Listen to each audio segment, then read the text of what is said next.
Hi, hello everybody, and welcome back to Daydreamer Reads to his son. Obviously, this is just a useful way for me to feel, I don't know, productive. Sometimes during idle times when I'm at home with my boy who's otherwise distracted. Uh, we have some family in town, so I get some time to read. I'm in the middle of abundance. I'm in the middle of the trading game. I'm in the middle of Brooklyn, the once and future city. I used to really enjoy Stephen King and fantasy and horror novels in general. And this is all about me trying to gain an understanding of the underlying logic, thought patterns, and rationale, as well as some of the emotional stakes behind the reality that we call U.S. society, and to get comfortable talking about these things in an intelligent way, to get comfortable relating to them to my own life, and to develop an overview that would invite people to trust me in lieu of, let's say, years of public service, or in some cases military history, profession as a lawyer or something like that, or even as an academic. A civilian who is attempting to self-educate so that he can, if the opportunity presents itself, service the people with the specific aims of bolstering a civil society under a pluralist culture, and then, of course, maneuvering the available powers of any office to support more democracy at the ground floor level, more engagement from the civilian population, towards an end of a fully representative government, which I fully believe must then create a working class economy with a working class tax code, and a departure of big money from politics as we know it to match, because you're never going to have the kind of fair representation that we believe we should have in society when the masses, the majority of the population, is actually ruled by corporations, not even governed by the folks that they elect into office, because those people are courted by the corporations, thus removing just creating middleman opportunities that disenfranchise voters, and that's not good, right? So that's my preamble to what we're about to begin, which is a long form project along with the other books that I'm reading, and the reason why I jump back and forth between books, not only to compare and contrast, but also because I get bored, and I have a brain that kind of maps things across a wide spectrum.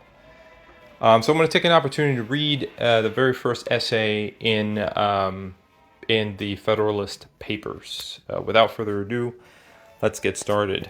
I'm going to go ahead and pull this over. Okay, Federalist No.1, General Introduction, for the Independent Journal, Saturday, October 27, 1787. By the way, I'm going to interrupt. I'll say commentary, and then I'll make my commentary, and then back to copy. I'll go back to the story. This way you guys know when I'm chiming in. Okay, so this is, it says, Hamilton. To the people of the state of New York, my town. After an unequivocal experience of the inefficacy of the subsisting federal government, you're called upon to deliberate on a new constitution for the United States of America. The subject speaks its own importance, comprehending in its consequences nothing less than the existence of the Union, the safety and welfare of the parts of which it is composed, the fate of an empire, in many respects the most interesting in the world. Commentary.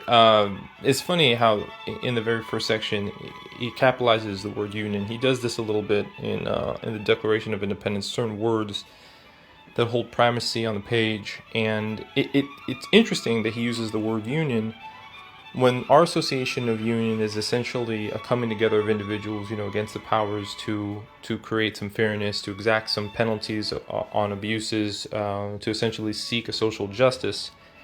That the earliest formations of the federal government were in fact a union against the powers. I mean, this is the federal government is not working. They want to make a new constitution. They want to make sure that it benefits the people, right? I'm thinking.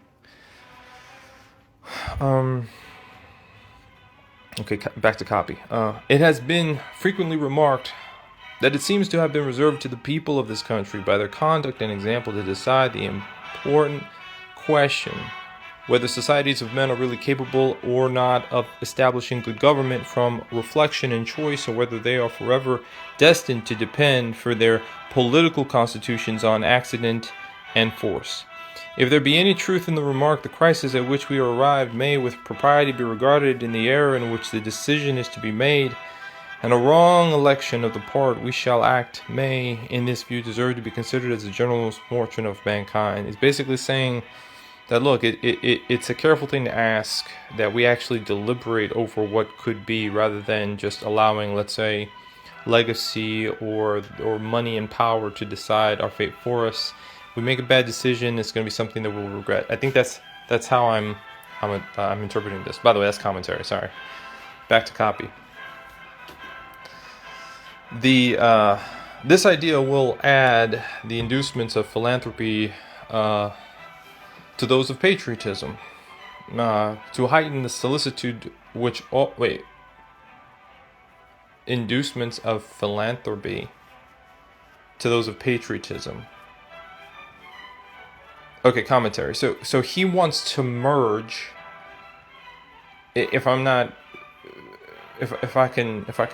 to merge the idea of charity with patriotism. That service to men is part of what's being a patriot. Back to copy. To heighten the solicitude which all considerate and good men must feel for the event. Happy will it be if our choice should be directed by a judicious estimate of our true interests, unperplexed and unbiased by considerations not connected with the public good.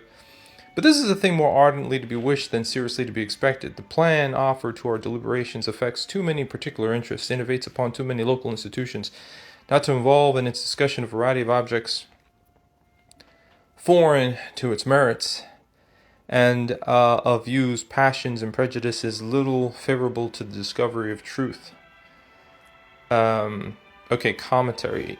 He's basically saying that it is... You can't just think of some sort of noble effort without thinking about the independent interests of all the parties involved. That have nothing to do with some philosophical aim. It has everything to do with what do they get out of it. And you've got to be fair. These are men that are involved. So right away, he understands, and this is one of the tenet, I think, the underlying sort of understandings of pluralism, is you're not going to get everything that you want, because how that's going to be interpreted by the other side may or may not go in your way. You have to endeavor to reach something that's greater than what you want, something that is the greater compromise, and you have to take in humanity into effect here to be fair with the process. Back to copy. Among the most formidable of the obstacles which the new Constitution will have to encounter may readily be distinguished the obvious interest of a certain class of men in every state to resist all changes which may hazard a diminution of the power, emolument, and consequence of the offices they hold in the state establishments, and the perverted ambition of another class of men, will either hope to aggrandize themselves by the confusions of their country, or will flatter themselves with fairer prospects of elevation from the subdivision of the empire into several partial confederacies than from its union under one government. It's like commentary. He's basically saying people who are pursuing power are not going to be down with this. They're looking at other opportunities for themselves. Instead of creating one big union, you create a lot of different confederacies where they can hold more independent sway. The idea of federalizing under a central government is spooky, because it's going to take people who are used to power out of power. It is not, however, my design to dwell upon observations of this nature. I am well aware that it would be disingenuous to resolve indiscriminately the opposition of any set of men merely because their situations might subject them to suspicion, into interested or ambitious views. Candor will oblige us to admit that even such men may be actuated by upright intentions, and it cannot be doubted that much of the opposition which has made its appearance, or may hereafter make its appearance, will spring from sources blameless at least, if not respectable. The honest errors of minds led astray by preconceived jealousies and fears. Okay, commentary. So basically saying some people might be jealous of folks who are powerful and then attribute to them nefarious intention when they actually are perfectly capable of being noble even in their positions of power. And so it's not for him to just jump the gun and prejudge them. It's very, gracious of him, right? This is Hamilton who's talking. And back to copy. So numerous indeed, and so powerful are the causes which serve to give a false bias to the judgment, that we, upon many occasions, see wise and good men on the wrong as well as on the right side of questions of the first magnitude to society. This circumstance, if duly attended to, would furnish a lesson of moderation to those who are ever so much persuaded of their being on the right in any controversy, and a further reason for caution in this respect might be drawn from the reflection that we are not always sure that those who advocate the truth are influenced by purer principles than their antagonists. Ambition, avarice, personal animosity, party opposition, and many other motives, not more laudable than these, are apt to operate as well upon those who support as those who oppose the right side of a question. Were there not even these inducements to moderation, nothing could be more ill-judged than the intolerant spirit which has, at all times, characterized political parties. For in politics, as in religion, it is equally absurd to aim at making proselytes by fire and sword. Heresies in either can really be cured by persecution. Proselytes means a person who has converted from one opinion, religion, or party to another, especially recently. So to repeat that sentence, commentary. For in politics, as in religion, it is equally absurd to aim at making proselytes or converts by fire and sword. Heresies in either can rarely be cured by prosecution. And yet, however, just these sentiments will be allowed to be... back to copy. And yet, however, just these sentiments will be allowed to be... we have already sufficient indication that it will happen in this, as in all former cases of great national discussion. A torrent of angry and malignant passions will be let loose. To judge from the conduct of the opposite parties, we shall be led to conclude that they will mutually hope to evince the justness of their opinions, and to increase the number of their converts by the loudness of their declamations and the bitterness of their invectives. An enlightened zeal for the energy and efficiency of government will be stigmatized as the offspring of a temper fond of despotic. An enlightened zeal for the energy and efficiency of government will be stigmatized as the offspring of a temper fond of despotic power and hostile to the principles of liberty. An over-scrupulous jealousy of danger to the rights of the people, which is more commonly the fault of the head than of the heart, will be represented as mere pretense and artifice, the stale bait for popularity at the expense of the public good. It will be forgotten, on the one hand, that jealousy is the usual concomitant of love, and that the noble enthusiasm of liberty is apt to be infected with a spirit of narrow and illiberal distrust. On the other hand, it will be equally forgotten the vigor of government is essential to security of liberty, that in the contemplation of a sound and well-informed judgment, their interests can never be separated, and that a dangerous ambition more often lurks behind the specious mask of zeal for the rights of the people than under the forbidden appearance of zeal for the firmness and efficiency of government. History will teach us that the former has been found a much more certain road to the introduction of despotism than the latter, and that of those men who have overturned the liberties of republics, the greatest number have begun their career by paying an obsequious court to the people, commencing demagogues and ending tyrants. In the course, so he's talking about populism, really, commentary. He's talking about populism. He's talking about how the people's how zeal in politics can often be used whether it's to strengthen government or to preserve the rights of the people, can be used and corrupted, essentially, for the purposes of individual power. In the course of the preceding observations, In the course of the preceding observations, I have had an eye, my fellow citizens, to putting you upon your guard against all attempts from whatever quarter to influence your decision in a matter of the utmost moment to your welfare, by any impressions other than those which may result from the evidence of truth. You will no doubt at the same time have collected from the general scope of them that they proceed from a source not unfriendly to the new Constitution. Yes, my countrymen, I own to you that after having given it an attentive consideration, I am clearly of opinion it is your interest to adopt it. I am convinced that this is the safest course for your liberty, your dignity, and your happiness. I affect not reserves which I do not feel. I will not amuse you with an appearance of deliberation when I have decided. I frankly acknowledge to you my convictions, and I will freely lay before you the reasons on which they are founded. The consciousness of good intentions disdains ambiguity. I shall not, however, multiply professions on this head. My motives must remain in the depository of my own breast. My arguments will be open to all and may be judged of by all. They shall at least be offered in a spirit which will not disgrace the cause of truth. I propose in a series of papers to discuss the following interesting particulars: the utility of the Union to your political prosperity, the insufficiency of the present Confederation to preserve that Union, and the necessity of a government at least equally energetic with the one proposed to the attainment of this object, the conformity of the proposed Constitution to the true principles of republican government, its analogy to your own state constitution, and lastly, the additional security which its adoption will afford to the preservation of that species of government, to liberty and to property. In the progress of this discussion, I shall endeavor to give a satisfactory answer to all the objections which shall have made their appearance that may seem to have any claim to your attention. It may perhaps be thought superfluous to offer arguments to prove the utility of the Union, a point no doubt deeply engraved on the hearts of the great body of the people in every state, and one which it may be imagined has no adversaries. But the fact is that we already hear it whispered in the private circles of those who oppose the new Constitution that the 13 states are of too great extent for any general system, and that we must of necessity resort to separate confederacies of distinct portions of the whole. This doctrine will, in all probability, be gradually propagated till it has votaries enough to countenance an open avowal of it. For nothing can be more evident to those who are able to take an enlarged view of the subject than the alternative of an adoption of the new Constitution or dismemberment of the Union.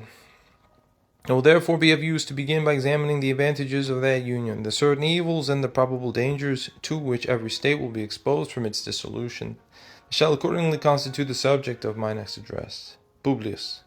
1. The same idea, tracing the arguments to their consequences, is held on in several of the late publications against the new Constitution.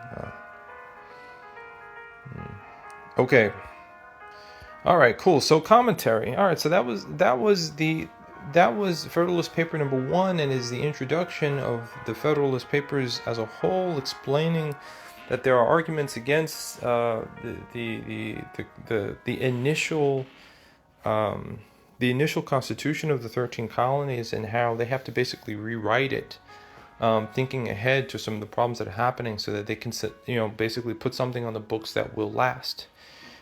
He is aware that there is a lot of power plays in motion, and within each confederacy there are potentially, different gambits, different political motives, and he acknowledges the need to establish a search for truth, and he's willing to put his ideas out there that he has long studied and believed in and thought very heavily on, as somebody who was, I think, probably integral to the revolution and whose word carried a lot of weight. So Hamilton understands that you either have to make that new Constitution so that it can last, or you're going to have to dissolve the unions into several confederacies, and that's going to create other problems. And believes that for the sake of the people, no, you've got to have this new Constitution so that folks' rights can be protected, so that property can be protected. Now, I'm seeing the way that he's writing, and I'm brought back to my time in my English degree process, my undergrad, where we had to read just a lot of. We had to read. One of my classes was in Victorian literature, and basically,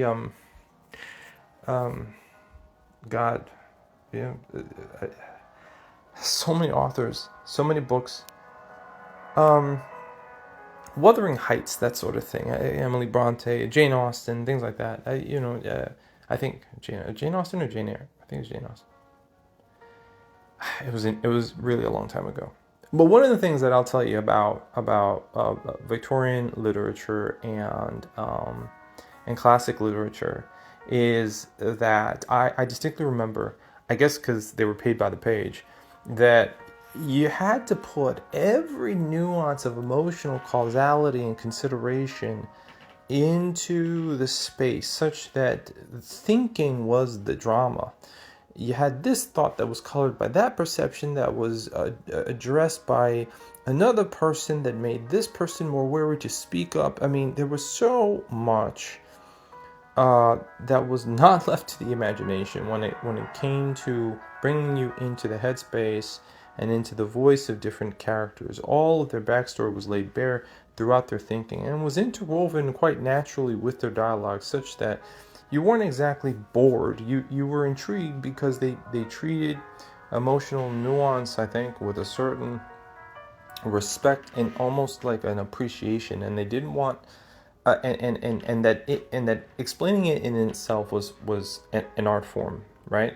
It was, to me, it's not dissimilar than the kind of affection that pastoral poets had, for very detailed accounts of flora and fauna out in the fields. The way in which a certain author could describe logic and philosophy interlaid into the voice of an individual who's calculating the relationship to significant others, their family, the local scene. In a lot of these, especially these Victorian era novels, where there are romances in play and some light political intrigue, and essentially there were dramas. But in that, and I think you could even go even further if you go back to Shakespeare. Now, I'm not someone that ever got Shakespeare. Everything that I learned about, I read Shakespeare, but everything I learned about appreciating Shakespeare was secondhand, thirdhand, through adaptations, such that in the poetry of his words, he was able to hint upon extremely nuanced but universally true experiences that folks might latch onto in their lifetime, but he condensed all that into like a play, so you can go on a very specific, let's say, a track of mental anguish and existential, causality and stuff like that. So I mean, I'm speaking in big terms to say that life gets real, and he wanted to show you examples of this, and he was able to use art in an abstract way enough with particular attention to language, such that he could evoke things that are kind of difficult to land on unless you know what words to use. Unfortunately, I never really took to his style of English, so I can't just demonstrate it. It's just that every time my ear has picked it up, I realize that he used rhyme and word choice in such a way to really sort of break our brains a little bit, and then stitch it back together in a way that allowed us to recognize a complication in human interaction that was always there. And sometimes he used humor and everything like that. So and then I think there was a time, obviously long ago, where letter writing itself was an art form, let alone essay writing.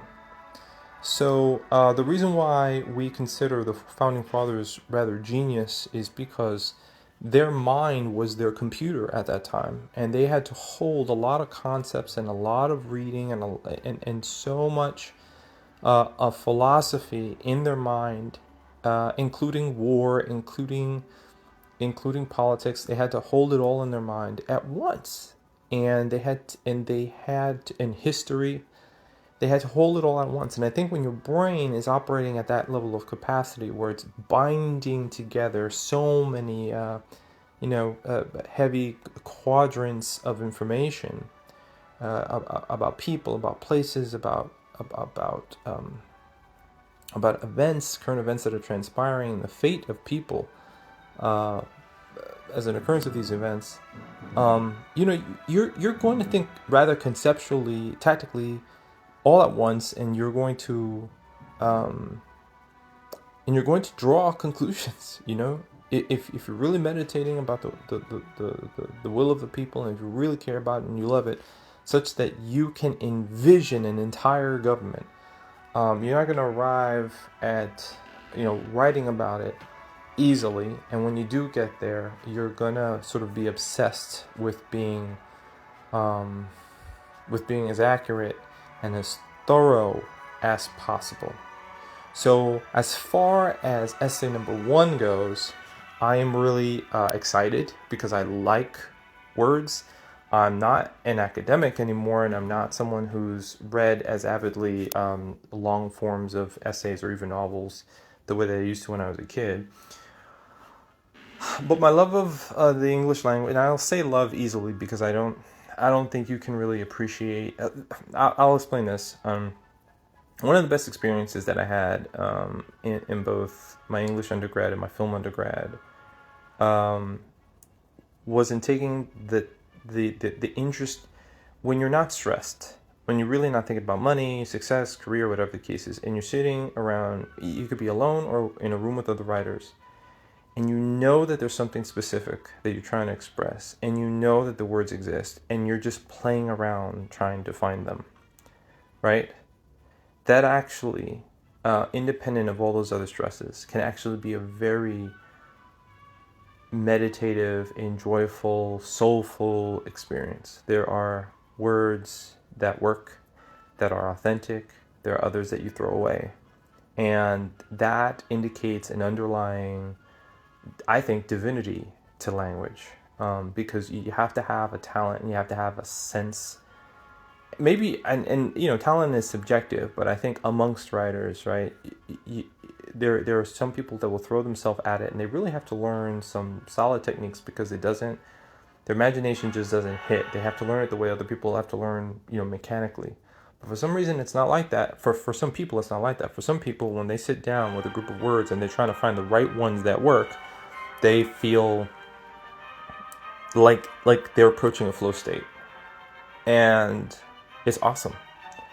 It's awesome. Whether you're writing fiction or you're writing an essay or you're just writing in your own journal, there's like a flow state where your consciousness dips into pretty much everything you've ever absorbed and pulls together a reality that hopefully you can use to enrich someone else's life, or at the very least give you a perspective that allows you to be more in tune with other people's lives and to service your world more effectively and in a more satisfying way.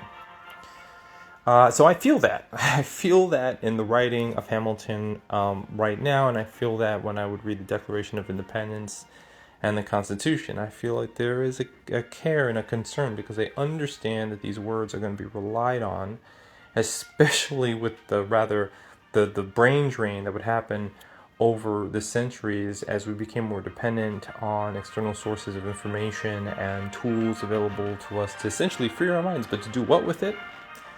I don't know. I mean, I'm not to say that there aren't academics and philosophers and geniuses, but there's also still, a bunch of people that get left behind in the rat race. And then, and one of the things that they are taught to do is to loathe the intellectual elites. Because the intellectual elites are not operating with graciousness. In many cases, they're operating in a condescension. It's like halfway elites are usually the ones that are the most egregious with this, but they operate with condescension. Because for them, they think some people learn things and use it against others. But I would argue that if you're really, really, really, really smart, you're going to experience loneliness. And one of the things that you will lament is not easily being able to relate to more people so that you could benefit them more with what you understand. To learn more and then find yourself on the other side of having lost the ability to communicate in a common tongue sucks. Because then you can't do as much as you wanted to with your intelligence. And you have to relearn communication as if you're 5 or 10 or 15 or 20 and you haven't had all your life experience, because you got to find a way to get back to the people with what you know, which is, oddly enough, a parallel for the hero's journey, you know, except that the journey back is as perilous as the one going out there, because on the way back, you could be misunderstood, mischaracterized, and certainly dismissed, or worse, persecuted, because of what you know. So, but thankfully in this case, you know, we're looking at a situation where it's our job to correctly interpret what the role of the Founding Fathers was, as if that even matters, because right now I think there's a big portion, a significant chunk of the U.S. that is under the persuasion that change is fine as long as it suits them. And that's a real big departure from what ought to be, and we have to find a smart way, as long as it serves the people, a smart way to reinstitute the genius of the past, because I don't think we're going to replace that anytime soon. And if we had to replace it, it would sure be for folks smarter than the ones who are trying to change things and break things now. I tell you that in 2025, you know. Like, they were smart enough to cook up 2025, the Project 2025. But Project 2025 pretty much just dismantles institutions. It doesn't really build things. What they want to build is regressive. It removes progress that was hard won, and doesn't replace that progress with anything nearly as momentous and useful for the modern pluralist and multicultural population that the U.S. has. And I think that that's by design. But I also think that anybody with common sense who does not want some kind of actual literal purge to occur, does not want a brutal civil war to hit the United States in the modern era, and certainly doesn't want to see a mass amount of people in poverty or worse, you know, detained and made to work slave labor, you know, because the, you know, things are headed. It's hard to imagine how everything just stays normal with all these changes currently going on. Yeah, basically the good people who make up America today have a responsibility to kind of not be so lethargic, and we're seeing a lot of that. Tomorrow is the second No Kings march, so I'm curious to see what the outcome is going to be. But anyway, I want to go ahead and cut off this video because you know, that's I think I've commented enough. This will allow me to re-listen to this and just understand what my thoughts are in this opening introduction. These are candid thoughts. These are not practice thoughts. This is not like I slept on it and then I came back and commented. So, but I'm doing this just to get the ball rolling, and I feel like it won't be the last time that I review these essays. Thank you for listening. This is more of a daydreamer reading to his son. And I'll see you next time. Peace out.